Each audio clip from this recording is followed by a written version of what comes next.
Pronto, eu falei! Apoio Haskell. Revele a beleza dos seus cabelos com Haskell. Haskell Cosmética Natural. E Casa das Cuecas. Venha conhecer a nova loja da Casa das Cuecas, no Praia Mar Shopping, primeiro piso, em Santos. Grande abraço, amigo internauta. Está no ar mais um Pronto Eu Falei, o nosso encontro semanal com grandes personagens do futebol brasileiro. Atendendo a pedidos, solicitações, está à minha esquerda, à sua direita, o presidente do Conselho Deliberativo do Santos, Marcelo Teixeira. Ele que foi presidente do Executivo Santista nos anos 90. O Santos quase bateu campeão com aquele time do Geninho, perdeu um jogo para o Flamengo, mas fez uma campanha até acima das expectativas, montou um time competitivo, trouxe o Ricardo Rocha, que foi campeão do mundo no ano seguinte com a seleção brasileira lá nos Estados Unidos. Depois o presidente Marcelo Teixeira assumiria o comando do Executivo Santista no começo dos anos 2000, montou um time de estrela, mas não deu certo. 2 anos depois, por ironia do destino, com meninos, a cara do Santos, o DNA santista, resgatou a autoestima do torcedor alvinegro, bicampeão brasileiro em 2002, 2004, vice-campeão em 2003, o Santos voltou a disputar uma final de Libertadores da América, encantando em 2003, voltou a ser campeão paulista. Em 2006 ele montou um time que não era assim tão badalado. Foi um número de contratações mais ou menos igual hoje, mas bateu campeão e bi em 2007. Foi um período em que o Santos resgatou a autoestima do seu torcedor, não, presidente Marcelo Teixeira, porque eu que vivi esse período, e agradeço aqui a oportunidade de o senhor estar nos atendendo aqui em vosso escritório aqui na Universidade de Santa Cecília, eu sofria demais. Eu não tinha naquela época esse nome, né? Mas eu sofria bullying, porque o Santos não ganhava nada nos anos 80 e parte dos anos 90, né? Quando ganhava um clássico era aquela maravilha. E você viveu os 2 períodos, né, presidente? O período que teve aquela dificuldade e o período dos títulos. E além disso, coincidência ou não, para alguns sim, outros não, o último título tinha sido com o vosso pai, em 84, com aquele time maravilhoso, que já era para ter sido campeão brasileiro em 83, mas perdeu para o Flamengo. E foi ser campeão contigo, que investiu muito no primeiro ano de gestão, e no segundo ano, fechei os cofres, e a meninada, que você também sempre apostou, só testemunha disso, junto com o saudoso Zito, bateu campeão e o Santos, eu acho que surfou ali durante uns 3, 4 anos como o melhor time do Brasil, um dos melhores da América, né? Ou eu estou enganado, presidente? Satisfação em revê-lo, tudo bem? Prazer também, Ademir. Puxa, uma honra participar aí junto com você dessa programação pela internet, né? Ainda mais sabendo, como você comentou, que algumas pessoas, ou muitas delas, gostariam que você viesse aqui, fizesse essa entrevista. Muitos pedidos. E já pelo programa a gente já sabe, pronto, falei. Então, aqui a gente vai falar mesmo, aqui não tem censura, aqui não tem nada, aqui nós vamos abrir o coração e dizer, já começando como o Ademir comentou, para aqueles que viveram aquela época das décadas passadas de 2000, não no novo milênio, já a partir de 2000, mas antes disso, né, a gente ia ao estádio, essa garotada não sabe, né? Sabe, eles ficavam nas arquibancadas 1, 2, 3, 4, até 15, até 16, até 17, até 18, aí eles, parabéns pra você, aí depois eles falavam, viúva do Pelé. Pelé parou, o Santos acabou. Pelé parou, o Santos, isso era... Santista pode ter fé, daqui 100 anos vai nascer outro Pelé. É terrível. Então, só aqueles que viveram, né? Ou então a gente ia, interessante, a gente ia nas salas de aula, ou aqui, ou em outras entidades educacionais, e aí eu entrava e falava assim, oi, bom dia, tal, quem é São Paulino? Aí os caras levantavam, quem é palmeirense e tal, aqui em Santos. É verdade, né? estou testemunha disso. Aí a gente falava, quem é o Santista? Aí o pessoal... timidamente, né? Então era duro, né? Eram momentos onde a gente primeiro não tinha uma identidade de torcedores com atletas, né? E, óbvio, não tínhamos também uma sequência de resultados, de vitórias, de títulos que davam uma possibilidade de uma renovação. A gente tem pais, como da nossa geração de décadas de 60, que não conseguiram fazer com que seus filhos ficassem santistas. São né? frouxos também, viu, presidente? Com todo respeito. Porque o pai que não consegue fazer o filho torcer pro time dele é um pai frouxo. Bom, os meus dois, a Caroline e o Marcelinho, eles primeiro foram registrados como sócios do Santos. Para depois eles foram registrados... democraticamente. Não tenha dúvida. Então não tem como o primeiro DNA deles é alvinegro. Eles nem falavam e já eram sócios. Já era sócio, então não tem como. Presidente, antes de falar dessa parte do Conselho Deliberativo, vou matar a saudade aí, que recordar é viver e quem não tem passado não tem história. Eu já conversei isso com Vossa Excelência por diversas vezes, antes que os contreiros da internet comecem, porque é presidente do Conselho e, para mim, uma vez presidente do Executivo, sempre presidente. Obrigado. Eu chamo assim o presidente Odílio, eu chamava assim o presidente Luiz Álvaro, chamava assim o presidente Ernesto Vieira. Uma vez presidente do maior clube do mundo, na minha opinião, que é o Santos, ao lado do Real Madrid, para mim é sempre presidente. Então eu vou me referir até o fim da vida dele, enquanto eu estiver aqui, como presidente. Presidente Marcelo Teixeira. O senhor montou aquele timaço, não, foi contratar, abriu os cofres, e o Santos não tinha tanta grana como hoje, até ainda inferior aos demais concorrentes, mas a grana até chega um pouco mais fácil, naquela época era mais difícil. O senhor foi buscar o Márcio Santos, foi buscar o Valdo, trouxe o Rincon, o maior volante da América do Sul na oportunidade, trouxe 2 goleiros, Carlos Germano, que era o goleiro badalado, não foi bem aqui, mas era o badalado no Brasil. Trouxe o Fábio Costa, que era promissor e depois se tornou titular durante anos do Santos Futebol Clube. Trouxe Valdo, diversos jogadores, e aquele time não encaixou. Foi até finalista do Campeonato Paulista, primeiro com o Carlos Alberto Silva, depois com o falecido Giba. E aí chegou 2001, o time fez uma campanha razoável no torneio Rio São Paulo e você resolveu investir, acabou o dinheiro. Acabou o dinheiro, vamos investir com a molecada. No melhor do teu sonho, você acreditava que aquele time fosse dar aquele encaixe, foi um negócio quase que perfeito e terminar de forma, uma forma maravilhosa. E eu até gravei esses dias com o Renato, o Max aqui, que é meu cinegrafista e editor testemunha. Falei, Renato, 2001 nós choramos aquela perda do campeonato estadual, da semifinal, da maneira que foi, mas parece que foi divino, cara, porque se o time batesse campeão estadual, não aconteceria 2002. É mesmo. Então, eu particularmente não acredito em coincidência. O senhor acredita? Então, são 2 perguntas. O senhor acredita em coincidência? E se no melhor dos teus sonhos, você acreditava que aquele time fosse dar resposta em tão curto espaço de tempo?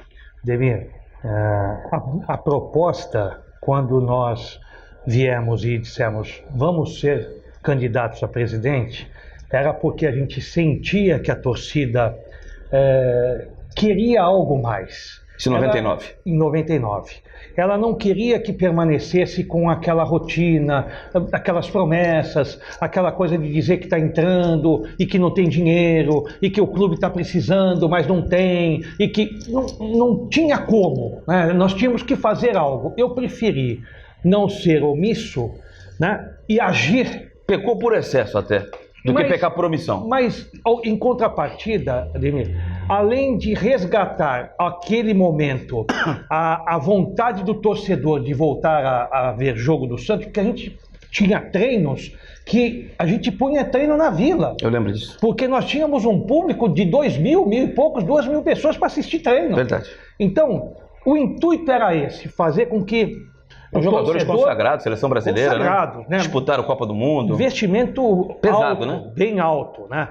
E diga-se de passagem, é importante também ressaltar isso, né? E para aqueles que não saibam, porque às vezes as pessoas falam, não, mas o presidente contratou, endividou o clube. Não, eu não endividei o clube, porque aquelas iniciativas foram realmente nossas, foram para que a gente conseguisse agir e trazer aqueles jogadores para que a gente não onerasse o clube, porque o clube não dispunha desses recursos, até porque se nós também contabilizássemos todos os investimentos feitos naquela oportunidade, obviamente o clube não teria condições de crescer como cresceu.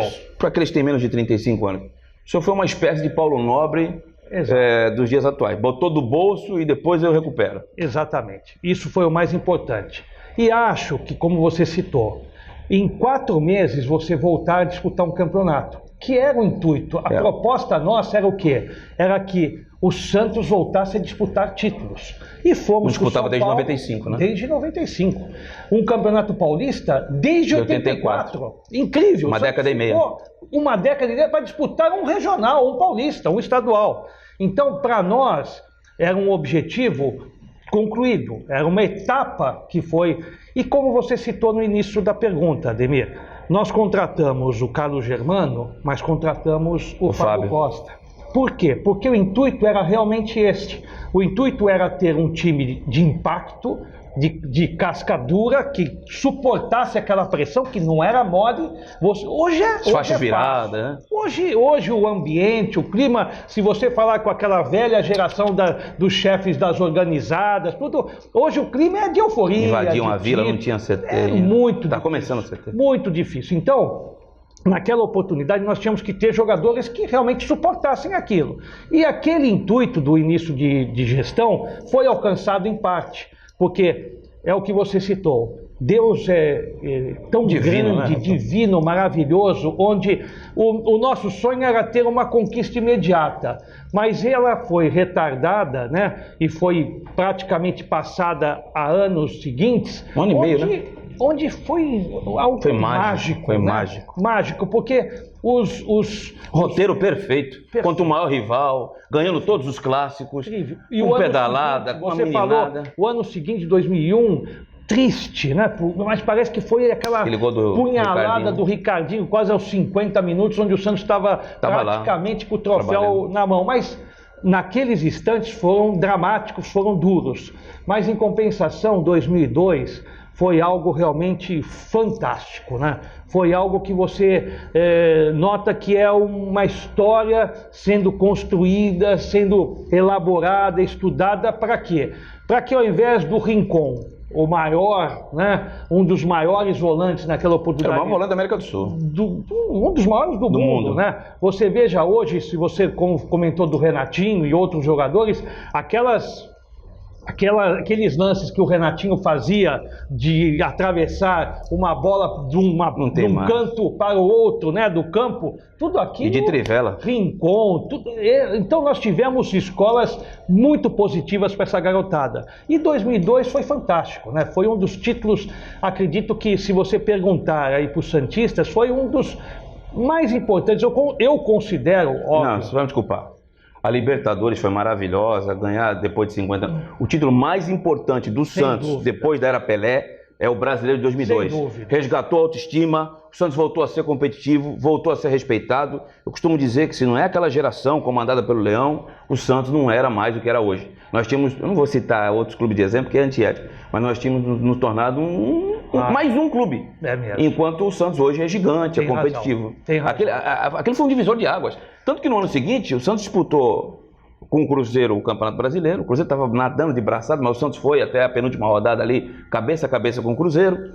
O Santos disputou a final da Libertadores. Para mim tinha mais time até do que o Boca, mas o Boca não tinha mais cancheiro, mais experiente. O Santos teve azar de perder o Ricardo Oliveira durante a competição. Perdeu o Elano. Perdemos o Maurinho do elenco passado, o Maurinho e o Alberto, né? O elenco ficou um pouco mais fraco. Sim. Era um time forte, porque vieram o Nenê, mas aquele elenco que estava realmente redondo, encaixado, né? Nós, mesmo assim, nós fomos invictos até o jogo do Boca, até os dois jogos do Boca, né? Mas eu acho, Ademir, que foi um trabalho importantíssimo, né? Onde você criou uma filosofia, uma consistência, porque você reinar 10 anos, como nós, graças a Deus, tivemos nesse período, porque a partir de 2010, a semente que foi exatamente plantada durante esses anos, com aquela nova estrutura, com aquelas revelações como o próprio Neymar, o Ganso, Alan Patrick, Rafael, enfim. Felipe Anderson. Então, aquilo é a sequência de um trabalho onde os frutos estão, se você pensar bem, até hoje. Sim. Né? É tão sólido o trabalho, também, né? Muito, muito grande. E isso me preocupa um pouco hoje. Isso me deixa, aliás, um pouco não, me deixa extremamente preocupado. Por quê? Porque há, de fato, nitidamente, uma descaracterização no departamento de base, nos trabalhos que são feitos, não estou citando pessoas, capacidade, não estou citando competência. Você não está discutindo a individualidade de quem comanda, nada. Eu digo em termos da filosofia de trabalho, daquilo que vinha sendo feito, concretizado, das pessoas que estavam, os olheiros, a maneira como você se antecipava ao empresário. Então, quando o empresário empresário chegava à Vila, ele já estava, o atleta e a família, blindados pelo clube para que o empresário continuasse fazendo, exercer seu trabalho, mas com o Santos com direitos e com garantias suficientes para continuarem com esses atletas numa carreira sólida e segura. Então tudo isso me preocupa muito, porque se todos os demais clubes pensam no imediatismo, pensam nos presidentes assumirem, conquistarem resultados e títulos, o Santos plantou exatamente algo diferenciado. O Santos reconheceu, como outros hoje reconhecem, a base como fundamental para o sucesso de qualquer administração. A galinha dos ovos de ouro, né? Galinha dos ovos de ouro. Errado, né, o clube que não esteja investindo na base e, obviamente, no seu patrimônio. Por quê? Ao mesmo tempo, o Santos oferiu, desde 2010 para cá, recursos diante daquelas gerações, e nós notamos o quê? Notamos que outros clubes, principalmente da capital de São Paulo, cresceram no patrimônio e o Santos não conseguiu carimbar nenhuma verba, como conseguimos carimbar com a geração do Robinho e do Diego, onde nós construímos o CT, reformamos a Vila Belmiro, construímos o CT Meninos da Vila, e havia necessidade dos projetos seguirem, porque estavam ali os projetos, para que o clube continuasse a crescer, para revelar jogadores. E, infelizmente, nesses últimos períodos de 2010 para cá, nós não tivemos as devidas construções e investimentos que resguardasse o clube como um clube de ponta, onde nós sempre fomos protagonistas desde o ano 2000. Presidente, já pegando até um gancho na sua resposta, o senhor acredita na possibilidade do retrofit, que seria a reforma da Vila Belmiro? Eu tenho evitado até de falar, porque eu sou meio cético, eu sou daquele meio discípulo de São Tomé. O empresário não veio até o Brasil agora. Eu não quero que o Santos seja o que aconteceu com o Corinthians, que só paga os juros e ficou aquela dívida eterna. Eu participei de um programa com o presidente corintiano André Sanches, e eu disse para ele, falei, entrega a Arena, porque você não tem condições de pagar aquilo, né? Eu sei que são situações distintas, ali foi o BNDES que fez o investimento, né? Foi 1 bilhão e 200 milhões, aqui seria algo bem menor, mas o senhor, pelo passado que o senhor tem à frente da gestão santista no Executivo e até agora como presidente do Conselho Deliberativo, como é que o senhor enxerga aí essas informações? Teve até uma apresentação de um arquiteto que foi, na minha opinião, muito bem feita, mas quem tem que assinar lá as responsabilidades não estava aqui, que era o Diomed, que é lá da Itália. Como é que o senhor observa essa possibilidade, presidente? Essa sua explicação foi precisa. Eu acho, Ademir, que é um projeto ainda muito embrionário, né? Precisamos de mais detalhes, de mais informações, né? O presidente Pérez e o comitê gestor apresentou ao Conselho, através até do próprio arquiteto, mas o arquiteto, ao demonstrar esse seu estudo, também é um estudo muito preliminar, né? Não é um estudo muito detalhado, onde você possa verificar os próprios custos do projeto, ao mesmo tempo os custos dessa obra, o que esteja hoje o que foi apresentado, o que esteja sendo planejado através do arquiteto, como você comentou, é muito interessante. É uma obra muito moderna, vai realmente fazer com que a Vila Belmiro tenha acessos, possa ser aproveitada de uma forma a ter a sua área da melhor forma aproveitada. Aumentar a média de torcedores, né? Aumentar, eu acho tudo bem interessante. Eu acho que tudo que você fale sobre a Vila, eu acho isso espetacular. A Vila é o carro-chefe, a Vila é o templo sagrado, né? É o templo, tudo que você imaginar fazer fora da Vila Belmiro, quantos turistas nós recebemos e nós recebíamos antes, nós não dispunhamos de absolutamente nada. Construímos um Memorial das Conquistas, que hoje é uma referência em termos de um equipamento da cidade, que recebe turistas e um dos maiores em termos de registro de números de pessoas do estado de São Paulo. Então, acho também que foi um erro, lutei bastante naquela oportunidade, mas diziam que eu falava porque era contra o Pelé. Eu acho um absurdo o Museu Pelé ser num outro local sem ser a Vila Belmiro. Eu acho que deveríamos ter feito os investimentos e a gente tem área suficiente ali para centralizar. E você veja hoje que desde aquela época, como eu comentava, e diziam isso, né? Não, o presidente está citando porque não gosta tanto do Pelé, muito pelo contrário, o meu ídolo é o Pelé, e eu lutava para exatamente somar forças, né? Imagine a marca do Pelé com os seus... E olha agora lá, está o Museu Pelé, né? Naquela situação, a prefeitura tentando parceiros, e num espaço até certo ponto duvidoso em termos... Mas a Vila não, a Vila continua sendo visitada, a Vila continua com o seu número de turistas, a Vila continua tendo a necessidade de aprimorar, como agora através desse retrofit. Então eu acho que tudo que a gente faça na Vila Belmiro, não só jogos oficiais, como também dividir, acho importante, como nós já fizemos também anteriormente, dividir jogos, não só em São Paulo, eu acho que o Santos deveria jogar no interior, ir a Mojimirim, ir a Paraná, nosso número de torcedores que o Santos tem em Paraná, jogou várias vezes ali em Cascavel, nossa, então o Santos pode realmente fazer com que a sua equipe tenha e se apresente para outros centros, para continuar ganhando seus torcedores, mas o investimento na Vila, sem dúvida alguma, é fundamental. Vou pegar novo gancho na sua resposta. O prefeito Paulo Alexandre participou do nosso programa e disse que o presidente Pérez e os seus pares entraram em contato com a prefeitura e que pode surgir uma parceria do Santos passar o Memorial das Conquistas para onde está o Museu Pelé ou vice-versa, né?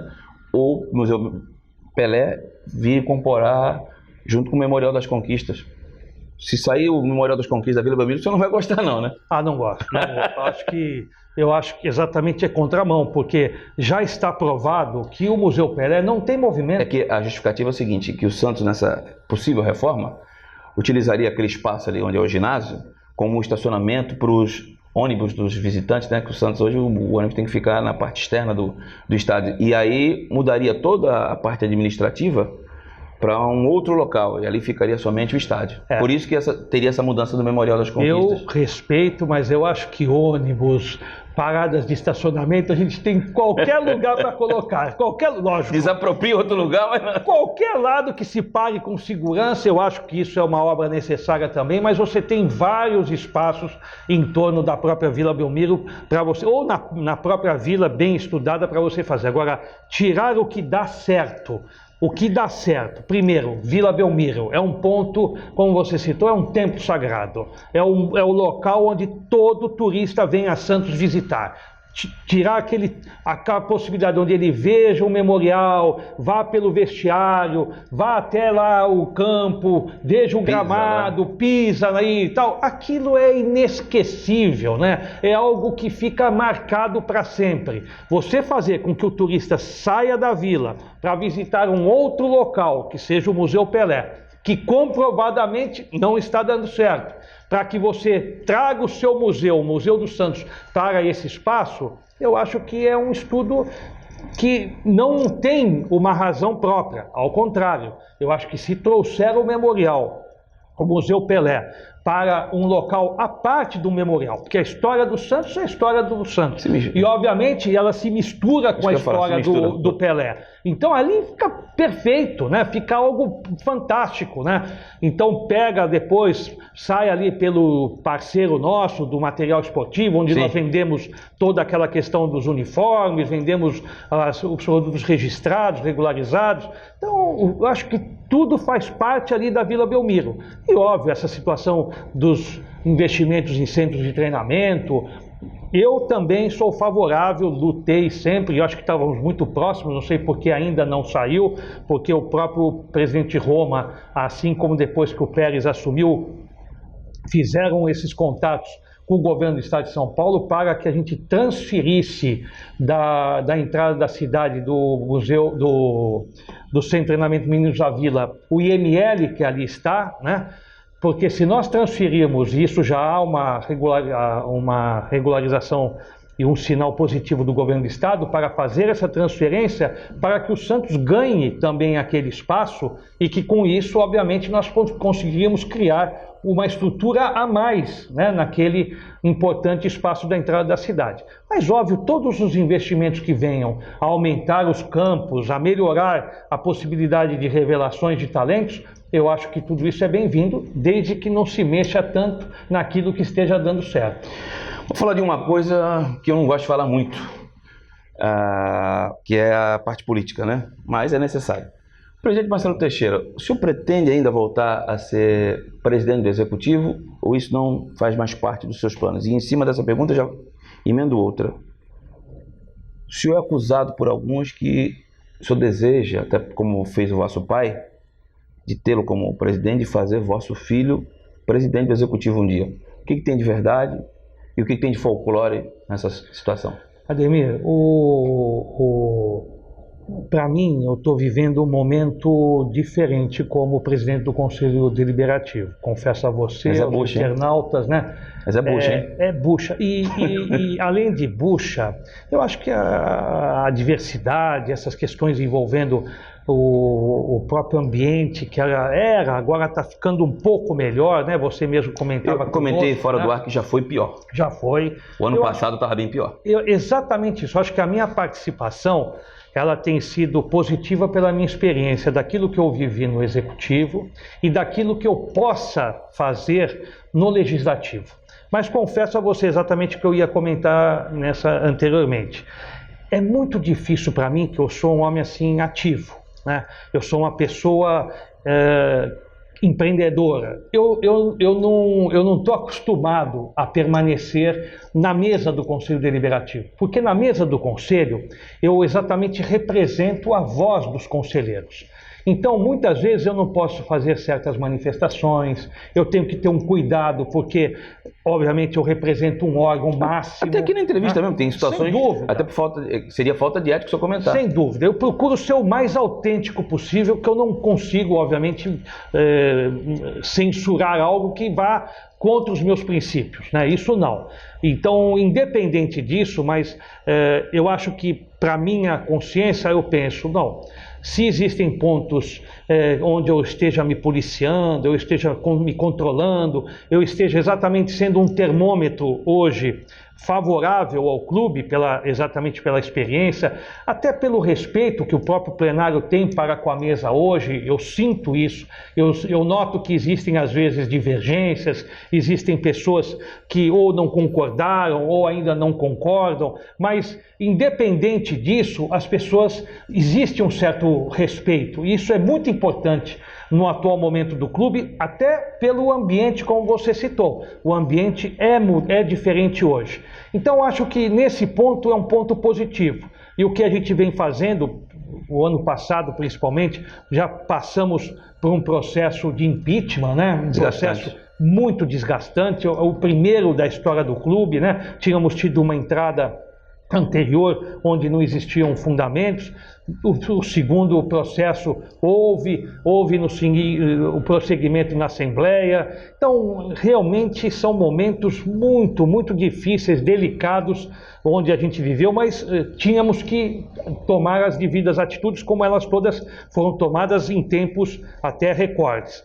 Mas, independente disso, eu acho que a minha participação hoje é essa. Naquilo que eu puder contribuir com a minha experiência. Fiquei, como você comentou, 10 anos, né, à frente do clube, nesse milênio. É muito desgastante, realmente, não só porque o meu estilo é um estilo assim de me dedicar, comparecer, viajar, representar o clube. Naqueles instantes até fui membro da FIFA, tinha que me dirigir à Suíça por 4 vezes ao ano, saía num dia, ia à reunião no outro, voltava no dia seguinte, o pessoal dizia, não, fica uma semana, aproveita mais aqui. Não, eu ia para um objetivo, fazia aquele objetivo, representava e voltava. Então, para nós que temos outras responsabilidades, situações hoje, é muito difícil esse retorno nesse ritmo como nós tínhamos. Mas você não está classificando como impossível.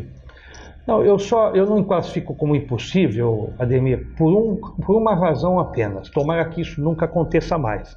Mas se algum dia as arquibancadas, mais uma vez, chamarem o Marcelo Teixeira, porque vão chamar, caso o Santos realmente se encontre, como você citou, que nós também não vamos citar nomes de clubes aqui, mas vire de novo uma possibilidade de chegar a ser um clube de médio para pequeno, eu não vou dizer que nunca, porque no momento desse eu nunca virarei as costas para o Santos. Mas no atual cenário, não. Eu acho que pela estrutura que nós deixamos, só se nós tivermos dirigentes muito irresponsáveis, muito incompetentes para tornar de novo o Santos um clube que seja um clube à margem daqueles protagonistas do futebol brasileiro.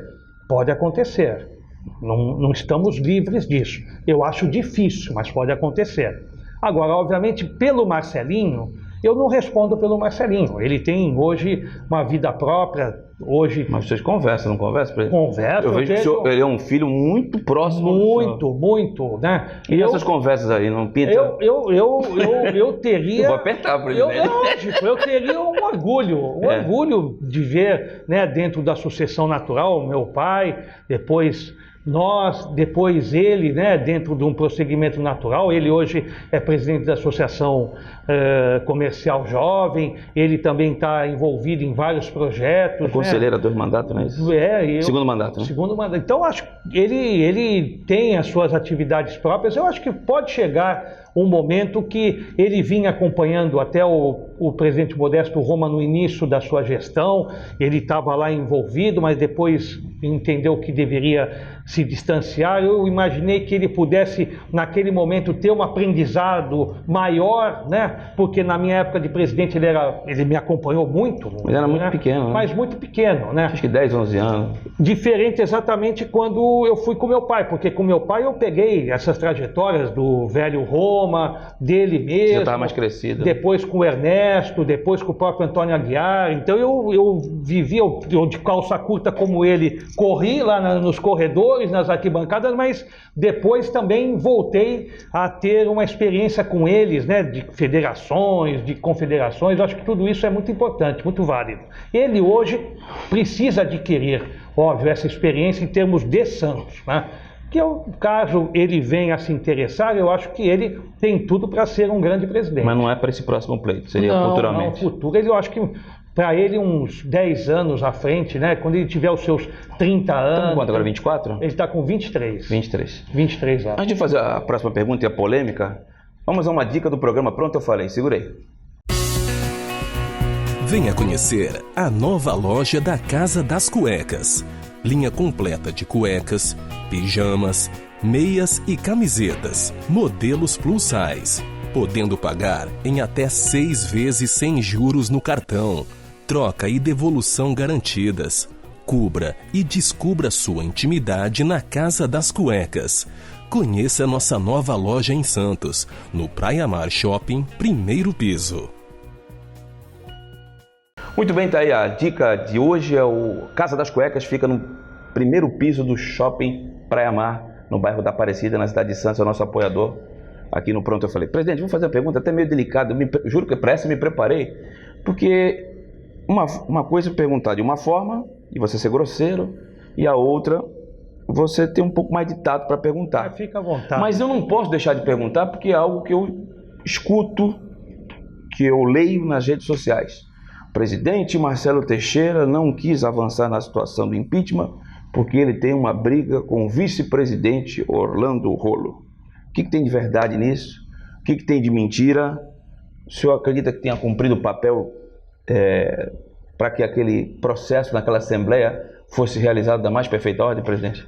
Primeiro, esclarecer, Ademir, que o processo foi transparente, tanto em termos do resultado do plenário do Conselho Deliberativo, como também levado à Assembleia, e a Assembleia foi soberana, no sentido de entender que o presidente José Carlos Pérez deveria continuar o seu trabalho à frente da administração. Não tenho nenhum problema com o vice-presidente Orlando Rolo, muito pelo contrário. O Orlando, como Miguel Rolo pai, ele foi meu companheiro de turma. O Miguel, eu sei que é seu amigo até hoje. Na Faculdade de Direito. Isso. Nos formamos juntos. Ao nos formarmos juntos, depois ele veio trabalhar aqui no Santa Cecília conosco. Me recordo. Depois foi ao Santos conosco, ele era meu secretário direto, trabalhando na mais alta confiança. Assim como o filho, também estudou aqui no Santa Cecília, se formou no Santa Cecília, é um filho desta casa. Acompanhei toda a trajetória dele também como profissional na polícia. Então eu tenho uma grande consideração pelo Orlando. Vocês sentam à mesma mesa hoje ou não? Se for necessário, não tenho... Você não tem amizade? Eu não é nem amizade, eu não tenho a rotina de encontrá-lo. Nós não temos, assim, essa afinidade no sentido de... Mas não tenho nenhum problema de sentar com o Orlando, de sentar com o Pérez. E se ele, naquela situação, chegasse ao cargo de presidente executivo, o senhor respeitaria da mesma forma? Da mesma forma, não tenha nenhuma dúvida disso. Se ele, por alguma razão, algum dia vier, como já foi candidato a presidente, se ele vier a ser o candidato a presidente, eu não vejo nenhum tipo de problema nisso. E agora, como presidente do conselho, como é que ficou a situação dele? Porque ele pediu licença do cargo, me parece que o estatuto, apesar de eu não ser especialista em estatuto, deixou algumas brechas. Ele esteve nos Estados Unidos, lá na SWAT, retornou agora aqui para o Brasil, e ele, não sei se ele reassumiu a função. Reassumiu a função não, porque o presidente Pérez foi bem claro que depois do processo de impeachment, ele ia ter apenas a nomenclatura, mas não participaria mais da gestão, né?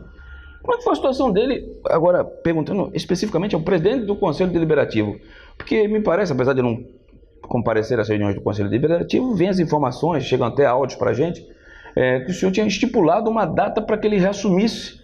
Me parece que essa data já foi superada, esse período, né? Como é que está a situação dele, presidente Marcelo? O problema, Ademir, independente do estatuto ou da presidência do Conselho, existe uma relação nítida de sintonia entre o presidente e o vice. Não, né? Os dois não sentam à mesma mesa, não olham para o rosto do outro. Então, nitidamente, qualquer coisa que você possa avaliar querendo argumentos para isso ou para aquilo, a maior razão de que um não esteja trabalhando com o outro é exatamente a relação entre os dois. Houve um rompimento. Né? Então, é fato. Isso é fato.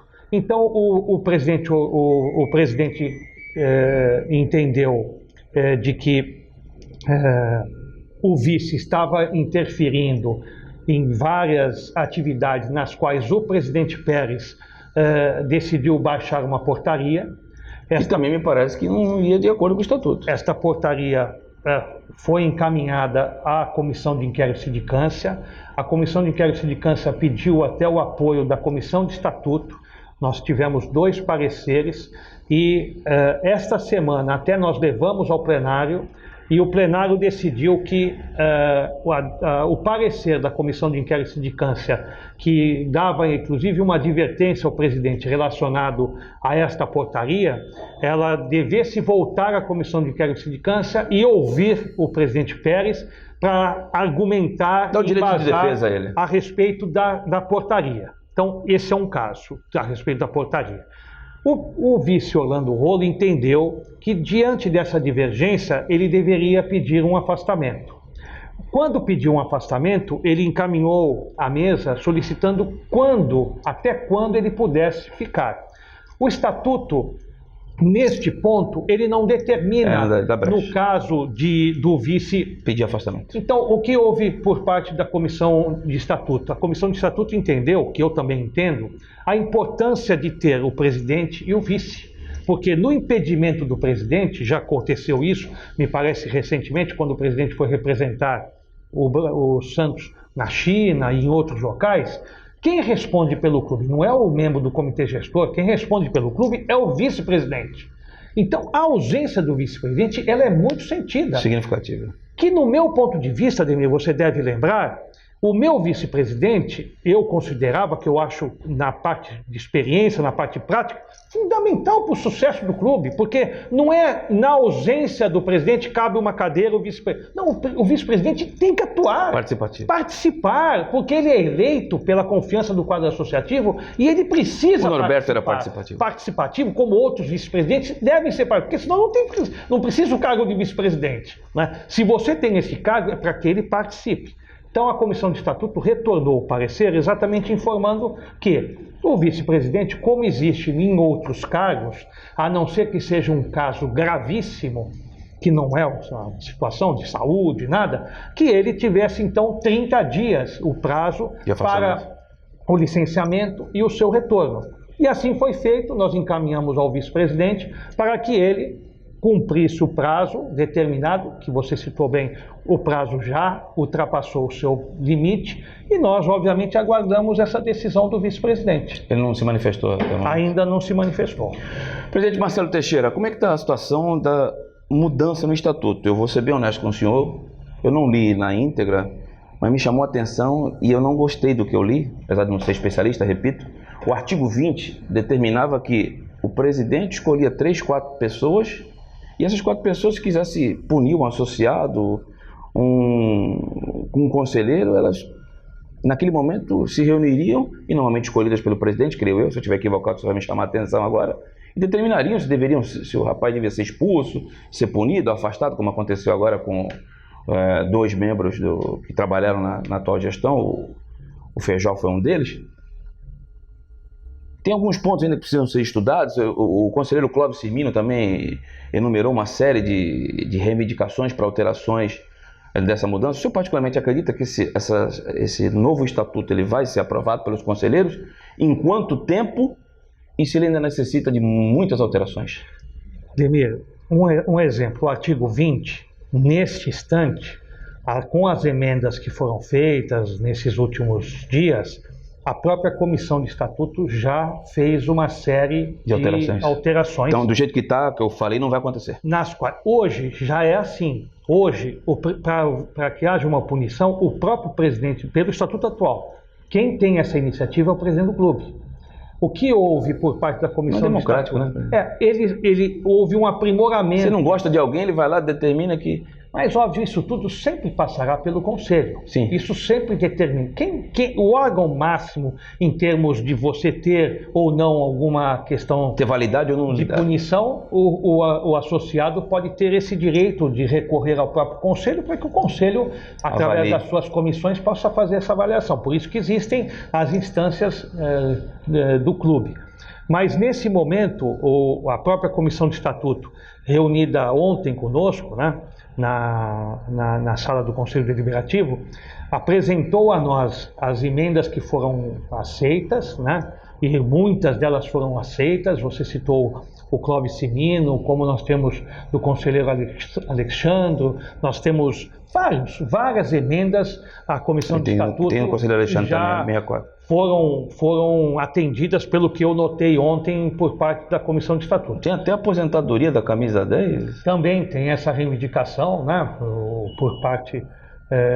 existem acho que é do Alexandre, inclusive. Do Alexandre. E isso eu acredito que esse ponto não foi, porque nem todas foram, obviamente, acatadas, mas grande parte delas foram aceitas. E, obviamente, nós marcamos já 2 reuniões para deliberar sobre esse assunto. Na primeira delas, a comissão de estatuto, do dia 9 de setembro, levará ao plenário para que apresentem as emendas que foram aceitas e justificar as que não foram aceitas e pedir, exatamente como determina o estatuto, a aprovação do plenário para essas emendas. E aí vamos ver a reação do próprio plenário nesse momento. Eu sei que é campo das hipóteses. Você acredita que vai haver alteração? Acredito que possa, sim. Eu acho que sim. Eu acho que tudo de uma forma bem democrática, né? Eu acho que nada tem que ser imposto, né? Apesar de que isso está sendo muito bem estudado ao longo desses quase 2 anos, né, que nós estamos nesse processo. Existem 2 escritórios especializados que estão dando uma assistência muito boa, né, para que a gente conclua esse estatuto. Eu acho que está tudo caminhando bem para que no dia 19 de setembro, aí sim, nós voltaremos ao plenário para discutir e possivelmente aprovar esse novo estatuto, já baseado nas próprias emendas e nas sugestões que sejam feitas no dia 9. Não sei se eticamente o senhor vai querer responder, e ficaria muito mais fácil se eu não estivesse no cargo de presidente do Conselho. Ademir, só concluindo do estatuto, isso não, eu quero deixar muito claro, né?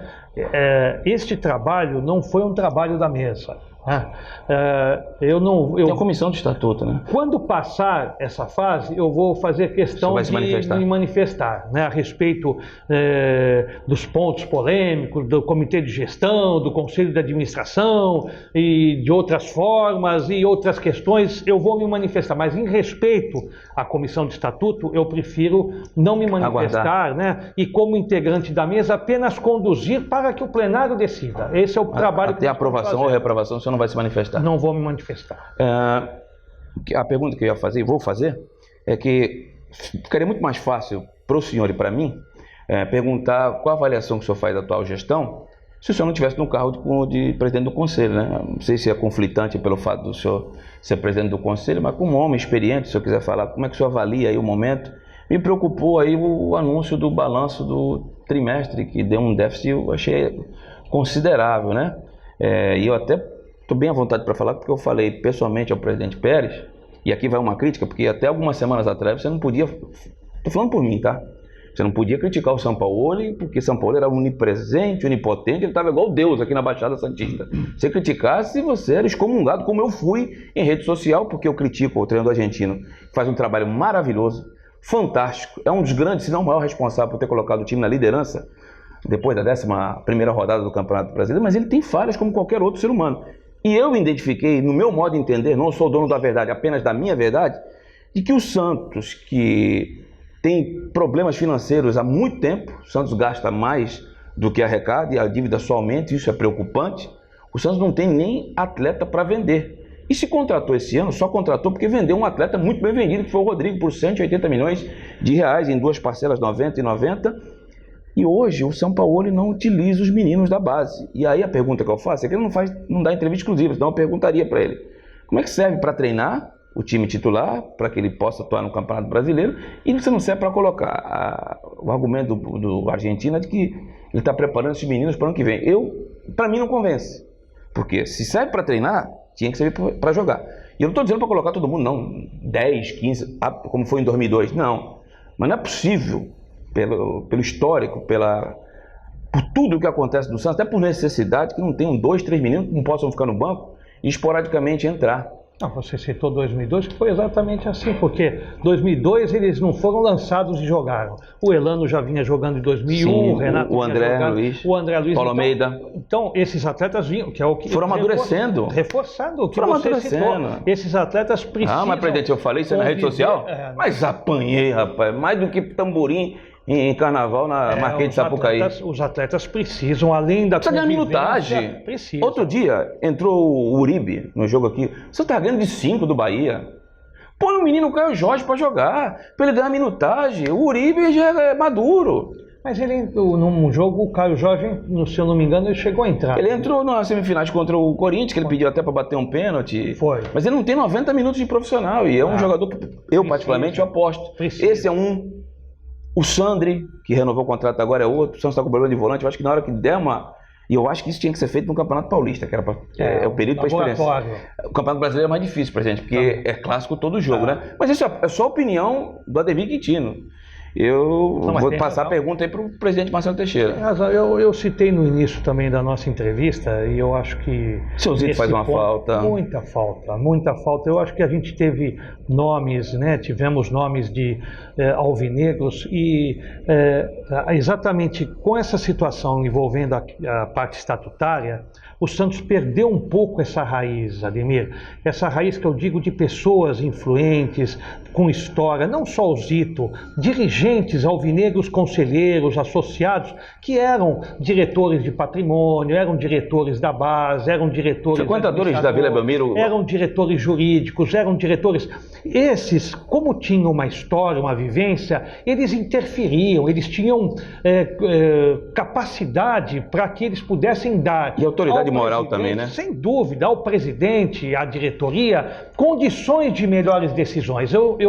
Eu acho que, por isso que eu questiono muito essa situação envolvendo a parte estatutária. O Santos perdeu, o Santos hoje tem profissionais respondendo e deve continuar tendo esses profissionais, porque o clube ele caminha e precisa ter essa profissionalização. Isso não tem a dúvida, que já existia desde 2001, foi uma luta minha estatutária para que a gente criasse os gerentes, criasse essas situações todas. Então, de lá nós já temos isso. O que eu acho hoje é que, como você citou a base, nós não temos mais essas pessoas que não são só os profissionais. Os profissionais podem até ter capacidade, mas existe uma necessidade de um lastro de diretores por trás dessa carcaça. Principalmente na base. Principalmente, que venham a dar uma identidade ao clube e que possam cobrar, né? Possam dizer aos profissionais, nós queremos não só o presidente, o comitê gestor, são poucos, porque muitas vezes até membros do comitê gestor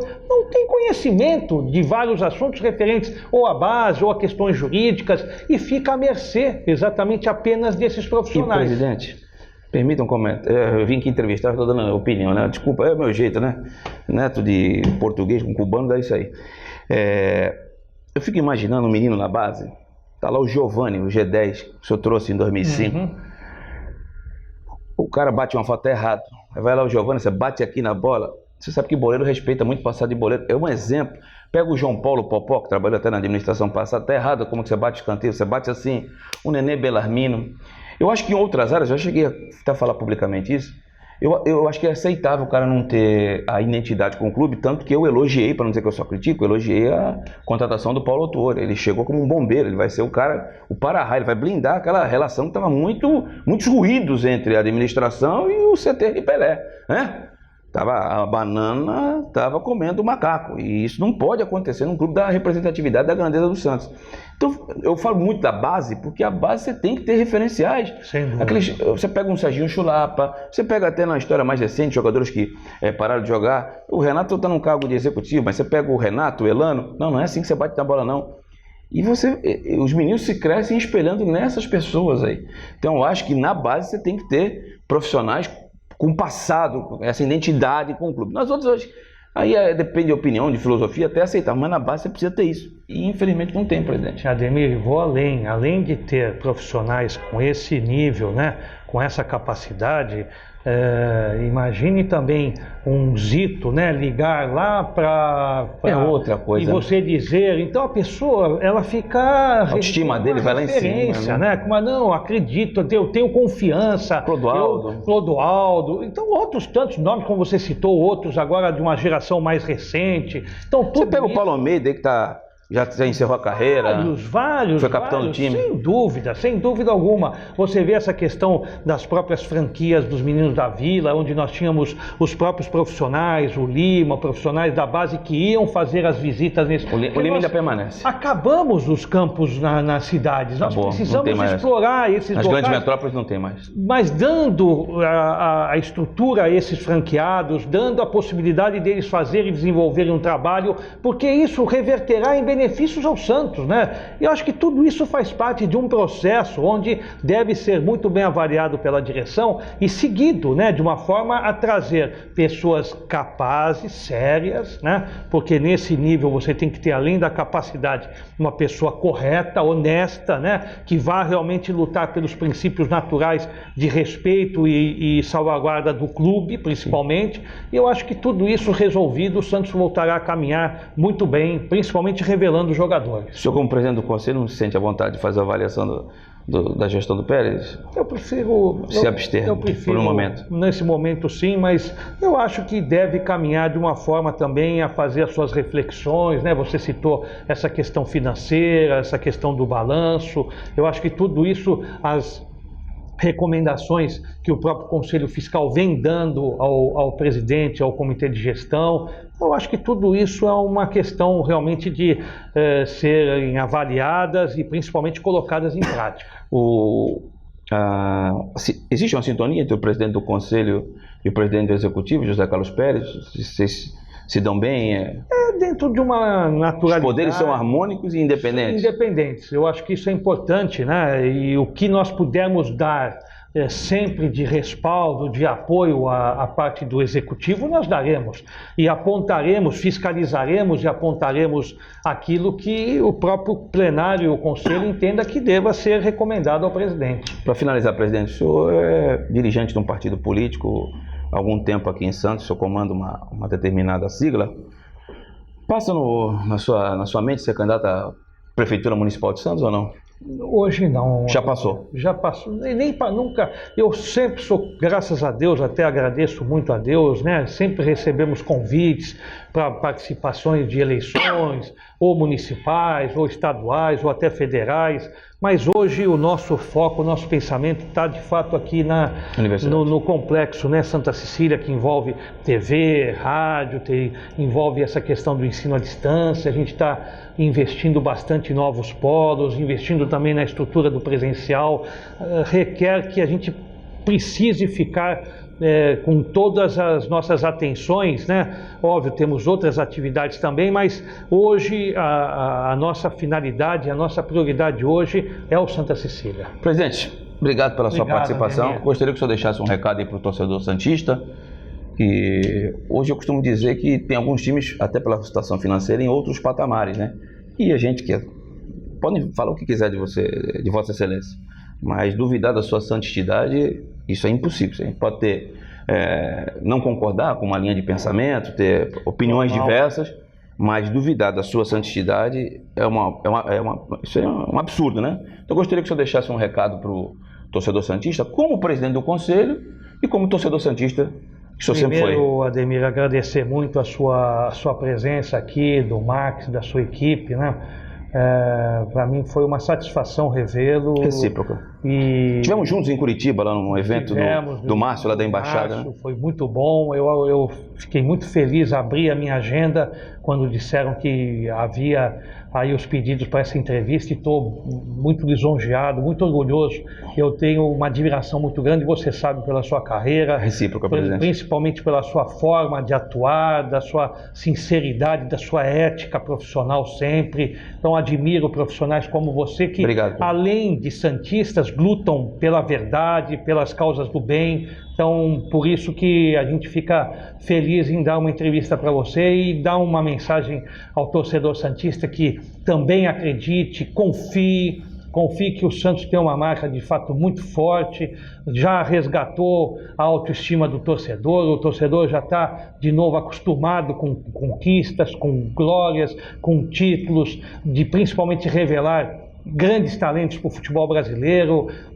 Óbvio, todos têm os seus problemas, todos têm as suas... Ninguém é perfeito, mas Robinho, Diego, Neymar, Ganso são grandes patrimônios do Santos, merecem a atenção, independente daquilo que fazem extra-campo, mas o que representaram, o que fizeram pelo Santos. Eu sou testemunha disso porque vivi com as suas famílias, convivi muitas vezes nas decisões que eles faziam, decisões de permanecer no Santos, de ficar aqui no Brasil para defender o Santos, para de novo dar glórias e conquistas. Óbvio, tiveram também suas vantagens, principalmente questões financeiras, mas eu acho que sempre que participaram, vestiram a camisa do Santos e sempre deram alegrias ao torcedor santista. E tomara, fica a minha expectativa de que a atual gestão continue revendo os seus trabalhos e que, naturalmente, através dessa revisão, o Santos continue renovando talentos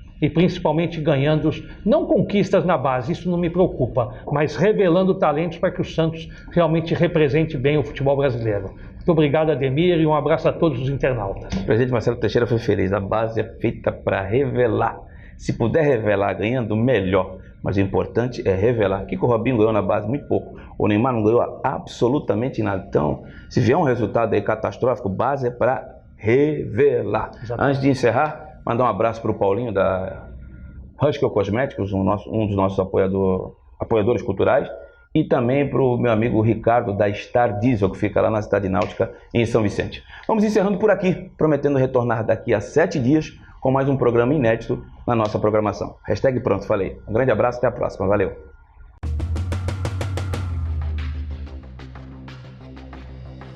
Pronto, eu falei.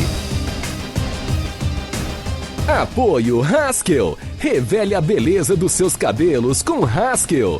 Haskell Cosmética Natural. E Casa das Cuecas. Venha conhecer a nova loja da Casa das Cuecas, no Praia Mar Shopping, primeiro piso, em Santos.